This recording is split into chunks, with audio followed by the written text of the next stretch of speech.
Alright guys, back with our next project, which is going to be converting this miniature school bus into a mobile ice cream parlor, as in scoop ice cream, not soft serve or pre-made like the big 5-gallon tubs like you go to Baskin Robbins or all those places that probably don't exist anymore. So here's the inside. The owner had the seats pulled out and the floor put in. We're gonna be building a wall here, putting cabinets in, some wall over here. On the outside, we have already pulled off these flexi panels. The bus is gonna get wrapped, so we were attempting to help the wrap guys out by getting rid of some of the surfaces on the bus. We've still got a little more work to do, some body work there. And they've got some rust here that is going to cause an issue with the wrap. We took the extra mirrors that were on the front of this off. So there's some of the mirrors we took. We're going to add a rooftop AC, a generator, all the stuff you would need to have a mobile food truck. We get a lot of questions about food trucks. We do a lot of food truck repairs. And this one was actually brought down from Virginia to us to work on. The guy, our customer, saw our videos, liked our work, got in contact with me, and we talked for almost a few months before he got it here. We also had to fix some brakes when it first got here. When he drove it down from Virginia, he had some brake problems. They were having to add brake fluid. To make it here, we've already fixed the brake line, so that's good to go. She's safe, but we're gonna get started covering up these windows with some steel. I got that over here. We had some steel cut, and I've gotten it primed up front and back, and that's gonna be covering all these windows. So, anybody know where Milburn Township is? It's in New Jersey.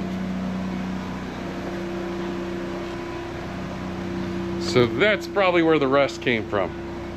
But follow along this series, and if you guys have questions, thinking about your own truck, or you have any kind of other food truck issues, builds, whatever, we've got another video coming up that I haven't filmed. I'm just waiting to film. We're waiting on materials, but way back over there in the corner, there's a large scale, really super expensive food truck that was built that's here for repairs.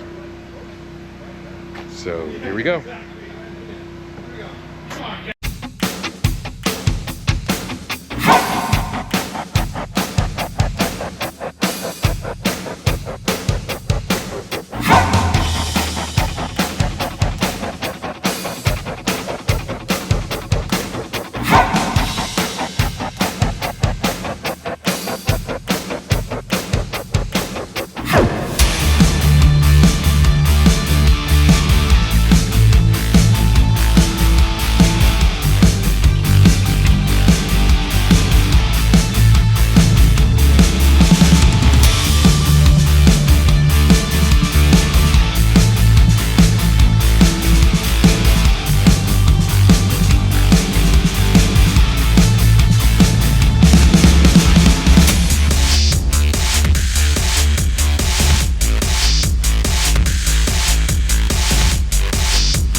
All right, guys, back on the bus build. We hadn't stopped, but we had to kind of rethink what we were doing.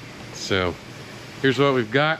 So what we ended up doing was cutting 2x4s to go in between the windows and then bolting them in. And now I've started with the metal panel. You can see I got it laid out where we're gonna put rivets. Haven't figured out how if I'm gonna actually attach it to the 2x4s. I am using some 221 Sikaflex. It's a polyurethane adhesive, multi-purpose sealant adhesive. So putting that in, you can see where I got some sprayed out there. But hopefully here in the next hour or so, we'll have this side completely closed off and be making progress. So we're trying to capture all this. We just always got other projects going on. So got a Newmar Mountain Air in.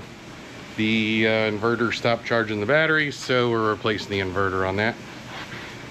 And then of course whatever else comes in the door or rolls down the road and somebody needs us, got all that going on. So we're trying to get back to making more YouTube videos and seeing the process. So hope you guys like it. If you got questions, put them down below and let me know.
Alright guys, so we got this side done. Looks fairly straight. We're trying to avoid a lot of waves. So I am going to go in behind this stuff, kind of in this gap here, top and bottom, and fill that in with the sealant to help prevent any kind of water from getting in here. That will solve that. They're also wrapping this bus once we're done. Like I just explained, that's why we took the ripple piece, whatever you want to call them. Sure, there's a technical term. Show you what it looks kind of on the inside. And you can see that there's a gap where the light is shining through at the top. So I think what I'm going to do is put a piece of tape across it on the outside, and then put sealant in from the inside, smear it with my finger, and that'll seal all that up. So I got this side to do. Not gonna video this side because it's the same as that side. It's just one piece. I'll have to pop these rivets out to get it to go in here, and then it'll go to this window. We're still working out the serving window. Is going to be, we kind of have these three, mainly these two is the plan for the serving window to go in that location. So I'm working on that. There's not a lot of options, and this is kind of a unique size where in like the trailers we've done, you can just throw whatever you want in there. Not so much in this situation. So we'll see you guys, well, maybe later in this video or the next day, probably tomorrow, we'll start working. We've already gotten Dennis, my guy, has already cut most of the wall studs. Hey, you can see that one sitting back there. We've got these cut with an angle. We're gonna mount, well, I'll show you that later. You'll see that as we move on, how we're going to attach the wall into this and make sure everything's nice and secure. So that'll probably be the end of this video. See you guys on the next one.